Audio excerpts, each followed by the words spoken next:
Hey, what's up, guys? You're now listening to Devo with Uncle Theo. Today is day 166, and we're going to cover Job chapters 1 through 4. I'm excited for you guys because if you made it this far with me, you have covered the entire story, the entire plot line of the Old Testament. You should be proud of yourself. This is hard work, and you've accomplished it. Kudos to you. Congrats. And I just want to tell you all you have to look forward to before we get to the New Testament. Basically, we're going to look at the wisdom literature and the prophets, and none of that is any new history. It's just filling in the gaps of what we've already learned. Now, Job is interesting because it's a very early book, and the author is unknown, but we have a few educated guesses. And some say Moses, some say Solomon, Hezekiah, even Job. But the best candidate seems to be Elihu, and Elihu is actually in this story. And some scholars think that it's him because based on what a lot of scholars call the cameo appearance. And basically what that is, a lot of writers of books make cameos or they refer to themselves in an interesting way. They give themselves away as they're the author, but they do it in a humble way, so it's hard to detect. So for instance, the naked man in Mark, that detail is so vivid that only he would have known that. And a lot of people contribute to Mark writing the book of Mark. Same for John. In that book, it says the disciple whom Jesus loved. That's an interesting statement. It's just a subtle cameo appearance. And a lot of people think that's the case for Elihu. Another case is that he has the longest personal introduction. And actually, this is important because if you look at Job 32, it says something interesting, and we'll see that when we get there. Some of his info is really important. Like in verse 2, it gives some of his genealogical information. It says that he was a Buzite from the family of Buz. And the reason that's interesting, this is how we were able to pen this book as an early book. When Abraham was about to kill Isaac and they get news about a distant family, Buz is their name. And you see Ram there as well. So father of Ram, and Abraham is related to Buz and Ram. And so this is why a lot of scholars say, okay, they say Job was somewhere after the time of Abraham, Isaac, and Jacob, but before Joseph. So they put him in that 2000 BC range. So this book came very early on, and the Hebrew in this book is very hard. There's a lot of, I know this is a technical term, it's called hapax legomena, and that means one word occurrences. And one thing studier of languages hates the most is a book that uses words only one time. That means you have to learn that term one time just to understand the book. The book of Acts does that a lot too, because you got to think about when Paul was shipwrecked, there's a lot of nautical terms, and those are one word occurrences there as well.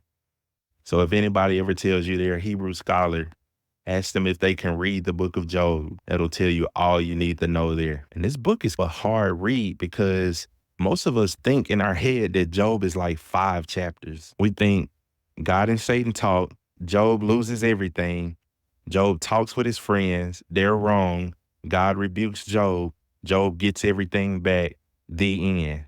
But when you start to read this book, you start to learn that his friends talk a lot. They talk a whole lot. And so you have to ask yourself, is the Bible wasting empty space with all of this conversation from his friends? No, it's not. And Job actually connects a lot of dots for us. And I remember my professor saying this one time. He said that if Job had the book of Romans, if you went up to Job and gave him the book of Romans during his time, he would come up to you and hug you because Romans answers all of his questions, because he knew God was just, but he couldn't understand how he was the justifier, how he could justify sin. And he knew God was right, but he couldn't understand how he was the rightifier, like how he could make everything right. But Romans answer this. And so 2 things you need to know about Job. 1 is he loves his family. And 2 is he's human. This is a human man just like us, and he loses everything. So let's hop into it. Chapter 1, verse 1. In the land of Uz lived a man whose name was Job. This man was blameless and upright. He feared God and shunned evil. He had 7 sons and 3 daughters, and he owned 7,000 sheep, 3,000 camels, 500 yoke of oxen, and 500 donkeys, and had a large number of servants. He was the greatest man among all the people of the East. So we learn from the very first verse that Job is a good man. He's a family man. He's rich.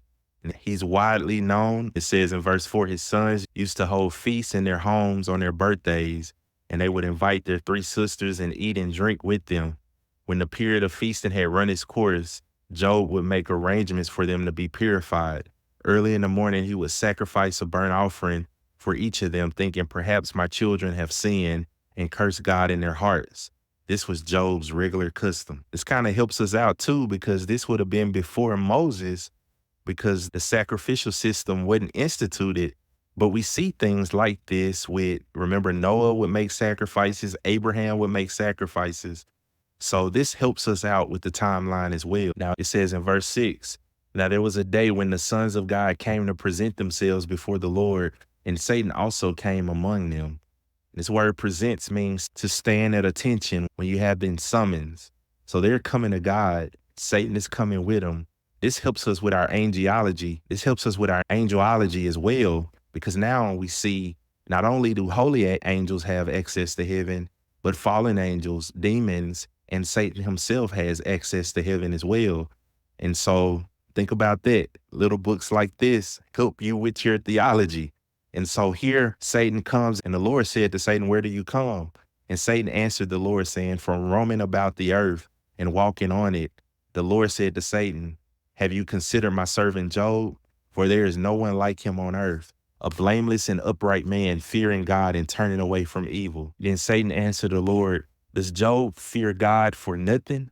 You have made a hedge about him and his house and all that he has on every side. You have blessed the work of his hands, and his possessions have increased in the land.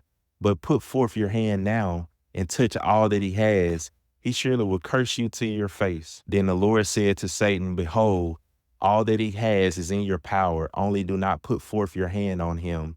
So Satan departed from the presence of the Lord. And so there's a series of attacks on Job. And I think this is interesting, because when we're thinking about how Satan operates and how he attacks people, we always want to make it good versus evil, as if God is completely isolated from the attack. And I think this helps our theology a lot better, to show us that an attack is multifaceted. God superintends it, and he can use it for his purposes to test and grow us. And Satan is using that same thing to tempt us and cause us to fall. And so when someone asks you who's doing this to you, you really have to sit back and think and try to articulate that the best way you can, because Satan is doing it, but he's trying to get you to stumble, fall. He's roaming around like this lion seeking to devour you. But God is giving him access and permission to do it, to continue to bring glory to his name, and to grow and develop us as men and women, and to refine us. And so that's a very complex thought, but that's something that we should sit on and think about, and make sure we comprehend what's happening to us when attacks are happening. And I want you to see, when Satan attacks, how does he attack? Verse 13, one day when Job's sons and daughters were feasting and drinking wine at the oldest brother's house, a messenger came to Job and said, the oxen were plying and the donkeys were gazing nearby, and the Sabaeans attacked the land and made off with them. They put the servants to the sword, and I am the only one who escaped to tell you. Okay, so Satan, he's the accuser. We saw him accuse Job. Now we see him attacking. He's attacking in verse 16. While he was still speaking, another messenger came and said, the fire of God fell from the heavens and burned up the sheep and the servants, and I am the only one who has escaped to tell you. And so now his livestock and his servants. So first his oxen and donkeys and servants were attacked. Now his sheep and servants are attacked. But it said the fire of God. You see how you can't separate the two? Because God and Satan are both involved in this affliction, but they're involved in different ways. And so I want you to see the complexity of that and continue to build that out. Verse 17, while he was still speaking, another messenger came and said, the Chaldeans formed 3 raiding parties and swept down on your camel and made off with them. They put the servants to the sword, and I am the only one here who has escaped to tell you about it. So now the camel. And so now we are seeing that Satan is attacking a lot around the tangible and the material. This is not his only attack. He attacks the mental as well, but we need to build out a theology of how Satan moves. So we know he attacks the material. We know he attacks the mental and the physical and the emotional. We saw that from Nehemiah, and we'll get to see that again. I want you to build out a manual in your life of how Satan will come and attack you so you'll be ready for all occasions. It says in verse 18, while he was still speaking, yet another messenger came and said, your sons and daughters were feasting and drinking wine at the oldest brother's house when suddenly a mighty wind swept in from the desert and struck the four corners of the house. It collapsed on them and they are dead, and I am the only one who has escaped to tell you. And see, at this point, Job gets up. He was silent until his children were killed, and he tore his robe and shaved his head. And this is a typical sign of mourning that we've seen consistently through the Old Testament. But look at that. Everything is systematic from Satan to Job. He saves his family for last. And then he fell. And at that point, I bet Satan was like, aha, I got him. He has fallen. But look at the wording. He fell to worship. This is our guy. Job didn't fall in defeat. He fell in worship. And this is how you defeat Satan. You don't fight Satan. You fall to the ground in worship, and you go back to your God, and you let God fight for you. One supernatural being fighting another. You are not competent enough to fight Satan on your own. Worship just like Job. And it says Job does not sin with his lips. So in chapter 2, God meets Satan again in heaven. And Satan is a little more short this time. He was bold in chapter 1. Now he's speaking in broken language. Satan is basically speaking in short language this time. What are you doing? Walking, nothing, roaming. He had more words to say before. He's humiliated because he knows that Job passed his test. He was attacked, and Job worshiped. He said, naked I came from my mother's womb, and naked I will depart. The Lord gave, and the Lord has taken away. May the name of the Lord be praised. Blessed be the name of the Lord. But see, Satan didn't want to quit. He's persistent. He asked for another shot. So we learn that God is right in everything he does in heaven. And now he's proving to us that he's right in everything he does on earth. But see, the problem is man's wisdom is incapable of figuring out the righteousness of God. But that's no excuse not to trust him. God is still right in all that he does anyway. And so Satan wants another shot. And so the Lord says, have you considered my servant Job? There is no one on earth like him. He is blameless and upright, a man who fears God and shuns evil, and he still maintains his integrity, though you incited me against him to ruin him without any reason. And so think about this. Satan said he was Roman. Who keeps bringing up Job? God keeps bringing up Job. And a lot of people miss that. A lot of people think Satan wanted to attack Job. Satan said he was roaming and looking. God brings Job up as the subject. So think about that. Our God wants to test and refine us and wants to bring glory to his name. We already knew that, but we see him in action, and it gives us more meat on the bone to actually see God in action doing this. But see, now Satan says, oh, we need to do skin for skin. See, I didn't get to touch Job. If you let me touch him, I know he'll curse you, because a man will give all he has for his own life. But stretch out your hand and strike his flesh and bones, and he will surely curse you to your face. The Lord said to Satan, very well, he's in your hands, but you must spare his life. So Satan went out from the presence of the Lord and afflicted Job with painful sores from the soles of his feet to the crowns of his head. And Job took a piece of broken pottery and scraped himself with it as he sat amongst the ashes. And look, his family, even his wife, is starting to be antagonistic towards him now. His wife said to him, are you still maintaining your integrity? Curse God and die. And this is a powerful statement he gives to her. He replied, you are talking like a foolish woman. Shall we accept good from the Lord and not trouble? This needs to be a memory verse for all of us. Shall we indeed accept good from the Lord and not accept adversity? And in all this, Job did not sin with his lips. We got to get that verse ingrained on our hearts when we go through tough times. That should be the first thing on our minds and lips. Shall we accept good from the Lord and not trouble? Shall we accept good from the Lord and not adversity? So now we're about to move into chapter 3, and Job actually speaks. He laments just like the men of the Psalms. He speaks on the depths of his suffering. He doesn't curse God, but he basically curses himself. And he asks a series of rhetorical questions. Like in verse 11, why did I not perish at birth and die as I came from the womb? Why was I not hidden away in the ground like a stillborn child, like an infant who never saw the light of day? Why is the light given to those in misery and life to the bitter of soul, to those who long for death that does not come, who search for it more than for hidden treasures, who are filled with and rejoice when they reach the grave? Why is life given to a man whose way is hidden, whom God is hedged in? And you see that lamenting. And now we're about to enter into 3 rounds of debate. Not just 3 rounds, but there are 3 buddies as well. And these guys are not dumb. They're very smart. They're very deep and sophisticated, but they're wrong, but they know their stuff. And so these are the 3 guys we're about to encounter: Eliphaz, Bildad, and Zophar. And so Eliphaz is a genius in history. He's going to bring up a lot of history.